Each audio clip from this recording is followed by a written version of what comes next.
Hello বন্ধুরা, আজকে আমি বেলে মাছের তেল ঝাল করব। তার জন্য বেলে মাছ ধুয়ে রেখেছি। এবার লবণ হলুদ মেখে 10 মিনিট ম্যারিনেট করে রাখবো। আর একটা মিক্সি করে নেব। তার জন্য কাঁচা লঙ্কা, রসুন, টমেটো আর পেঁয়াজ কুচি নিয়ে মিক্সি করে রেখে দিয়েছি। এবার বেলে মাছগুলো সর্ষের তেলে ভেজে নিলাম। দেখুন ভাজা হয়ে গেছে। এবার একটা আলু কুচি রেখেছিলাম, সেই আলুটাও লবণ হলুদ দিয়ে ভেজে নিয়েছি।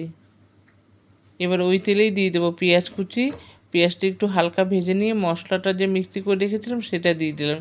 দিয়ে ভালো করে একটু কষিয়ে নিলাম। আর একটু মিক্সির বাটিটা ধুয়ে জল দিয়ে তারপর দিয়ে দিলাম লবণ, হলুদ গুঁড়ো আর জিরে গুঁড়ো দিয়ে খুব ভালো করে কষিয়ে আলুগুলো দিয়ে দিলাম। আলুগুলো দিয়ে আবারও ভালো মতো কষিয়ে নেব একটু জল দিয়ে।